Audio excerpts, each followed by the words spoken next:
Another malakan yam kanasin content ba rachme ba jelingan wala shanka wero kapai baro ron kina dangro ujen dangro bakel. I take information mu kwa correct ni je gwa samani. Ka kwi recommend ana chitu ka bluwa o srewi ke juba ka chati ke report ngwan along ka kwi nanten kon tin cha yen kirma yadit nanten kon tin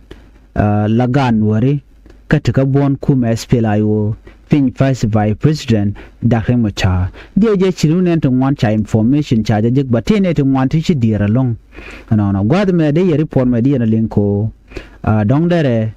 gimoy kalwanko der mandan le ro de ngach of course ngai kon e dial dirna ka dir mi di den ngum shay buluwa cha wan ka jamo no ka ken yam no cha ko cha je to ka cha je passport no ka je report me bana je linga gwa mi jira mi jidit gwa sama kan online TV channel gor jen ojin der jen wakane de kokien der gorban ojin der subscribe kan online TV channel ka YouTube ka der follow ka Facebook page je dob dana bu kule peace ka je en channel bana right ka tungwan tin kontin dong wi kon ke tin te ka dio ne re report kana mane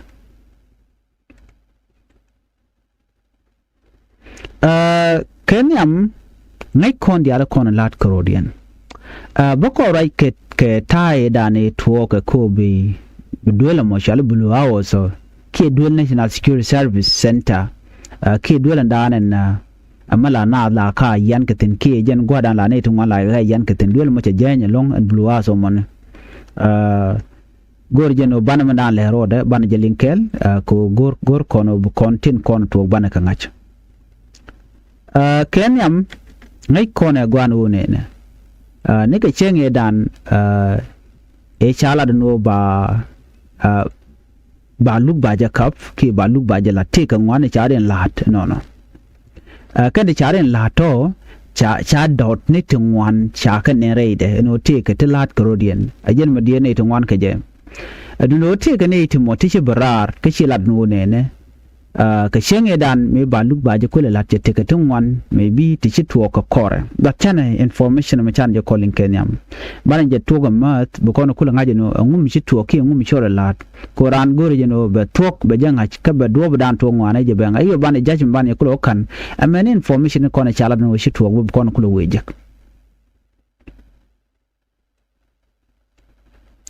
kenyam chan je kon gujina me cha luk me cha je tuk cha first vice president Dr. Machar cha je nan gwalok tiga ta dan la nan ka je nan mi cha da Machar cha nan gwaloko e che chup ka turbi dan la nan ka je cha kan dore ko jen cha di ten dore la kan nge dore ba ko nan gwalok gadang baro ti ko ken te National Security Service Center ala Blue House jen gwadan tiketen mi cha da Machar cha nan gwaloko ne no kina bunyur gwal mo cha te cha ja kan kaneten kon tin cha yen ke Blue House kane na sport kang ne mampal dori garwi lamposh ne we ka kane dial kon de kel ka Blue House gwal mo che jocha ben chala do ne gwada na cha yen tin water bil la non ke water bila mo jada che tuk alo che tel jat mu kwal gunu che jat tuk ko kane de content gwad mi ko kan kanung chanang Dr. Machar and then immediately chala do wodi che point and court ke gwadan luktin ka freedom mall ke juba jojo no chala do che generator che jiak generator man la tungwa la kula record keje chwala do generator mo che je ko kwije mo cha look charge be continue chwala ro look ba je yot jok look ba nan ka chang ka wa dh ka pai baro ron kina dangro milien dangro mid bakel mo din de kon walle ba look mo ba je kula look an walle chang ka wero ka pai baro ron kina dangro milien dangro bakel so mi chala do ba passport no chogwa ko ngai ka jenu lugo ne deje lugo jen changa mone no cha nang no cha nang na ga changa wa de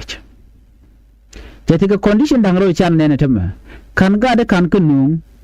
walok. Iko terbilian itele jatment teten. Yo tele ke tele jatre wuch. Raude ci generator ndana la kula dop ke karaba ke freedom mall gwa court ke man lok lukten ta joje nudi kan let each a jack. So can two thing. Gwa mo chwa yo fali na union. Then ka karun wan kula la were a chelewe chipan. Karun wan bakawa churiya gandana chi tuwa National Security Service yo chu tuwa. Tuwa genene. Awaken wajane a karaba marone. Karab misha maro. Then che duel di al cheka wang. Kere podan chala da kum kirim yadi da kenene. Kana misha duel misha macha tuwa goni ko chine dun wan chika mach bol chika nenen. Kaya kondi al turun nen boka kora. Chikela da wunene.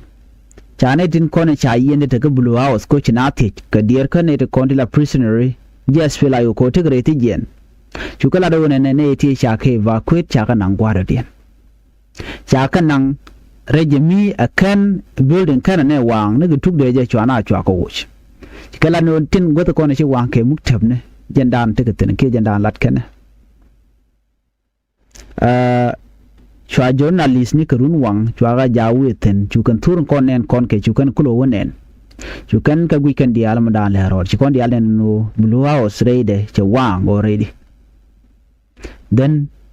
kanetin konin tereje mi kan kanyo duno report chala da kan te ram chu bot chejek ka te ram chi liu ka te mi cha report do dien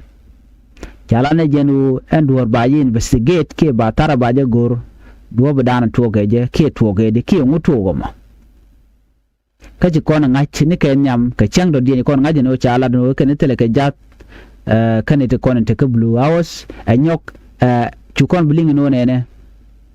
record ke chi generator ichi jada ichi le tuk so that tie kan dang rote ichi tok chuma diodi na bejbeje mo chukulo to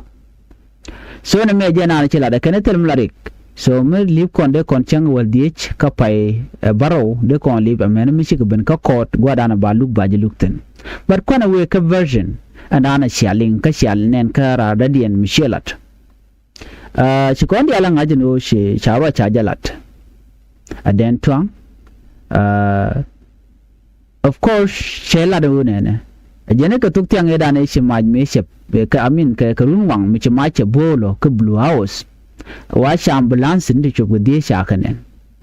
kan ambulance ndo to wa ken shi ne tene di shi were dien e ro ya captain chwa na ka military hospital ajan ma de je chine di ali kan je ka cha jo mo cha jilin kon dia and then when mo cho jo no di chwa kan nang ka chwa na military hospital chwa la no te ka tana be dong shi chi wang ki japan ken chi wa ki te tana to mo shi rek chi kan jek baduno kan ka kon identified no ka gote ken chi kari chi kan ga jek tana jalan ye jesnu ne de ti ano charek chaje jek kwa nanga dul wal je kul lar che kul aro ne bana mo detail bana ko jek ka chanka dang ka changa wal die ka jan pae me changa dana wa kanang gwalo ko jena dana chi kwa dan chi pekten kwana benene chinede wan chi gdiere no ka lat kan no ngum lar ka je no gar dong chi gre chi kan je man yam nganya je no ne na ga da gwa dan te gtene shi ka saf mite mi je to gre je mi maka na ro ngada je no shi tik dien che de gwa kan ji ta ti gor kan bina bete shunga kan ngaje no tiet ka katin any wrong moved any mi jeng mi kan lel badil ngache win mon badil ngaje nuore no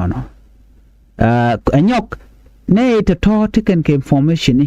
tilakan ka jik immediately mi do re to shigane kono control a jik information easily maybe they can pay per person made to the information they no ka maybe they can link boka ni de kon take a gwadamo so they to there to a shan shi to re mi to ka gade shi kan go rin tere ti no tene ko ken tikitin tere ti jen till ni cha yen bo my 100 of people ke 1,000 people te gare ti jen ngwa dan cha yenten but target la tok da la ne ken ken kon te la jes filayo ko ken kon luka ke ken kon nyerka ban men dia na ga jelung ta dan changwa ya kon ne kaja but ti la very important long men yam dear and of course bana deal dear ko queen na kon ko me teje kon dear chiku mo ba che dear ka ne kon treja so ba mo kerik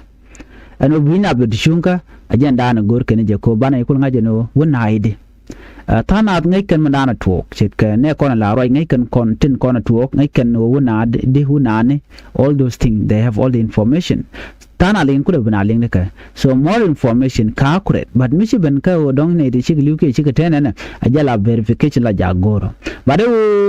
blue chawang yes chawang kada na ta gare da duno ta report mishano kanen met kene da kontra jamo kana da wote ramche ta gaba da changela ku mes felayo tine da kokken ta gat South Sudanese tikare jo de ngaja gwano ode michi dwelja wango che tigare mu chora lad but not yet tel mi chalat ke kwi ko te ramche botche jek you know more information la ka je ke chir mi chale ngono te ka ambulance dang de ti we kwa da nan te blue house tin ka shwana chwa la ri chwa na community hospital it mean that is true a chanke bela kan gari chi ke jego dong te mi chora lad ballo ko jeno bajalat ko dor cho tong na pan eno kon jeng kon telejas ray freedom all ka court ka chu jare te chu tel jad bane you know ka chu karabe chu lo mar ka wer no mo mi kwala da no she government building ne ka national security service center isha ka wang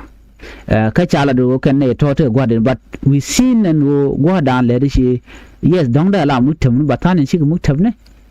anyo gan that building shall ke blue house kwane to wan kwa ka torture tin long ka wer kan shangdar en ramala citizen ka South Sudan me cha tok do jega ken baji ka bai nang ten bai na ke baji do jega so all those things ka ken kon lat ke and it to ka janna blue house ne sometimes be na ti jeno de why blue house wanga ka jamo yes blue house take a chanda lat ka tin kan ja nyen godan ku na torture ten mi chup tin ngada no tek du che te ko je terere ka ana batte ga magang kai ku mes filayo ngai ka je gwano mutte mi je mu chora lat babu ngai rar karum bela consequence mi dit kake so jam ngai jan mu gorga jano de garde jawde deling ko mutte mi chora lat den de mal ngach you know more information bana ka je ka changa wal dis ka pai baro ron kin naro jandang ro bakel by the way tele family tele access te am te access ani kan nei kon la jikku makrodien chance dan wa ga je ka je jen chang lo karwar jen ba ko ngaje no angum la dik dien ka teka ki ngum mi chika ngongre je mi ki ngam mi chire chi jegre je mi ba ko je ke jan changa dan en wa lug wa je nyom nyor ga je ti do nin dang dok ana pal ro dan pin bar ma dan to ban je ga jeri po dan gore de nyaa kon kel ani ya tagamal bye bye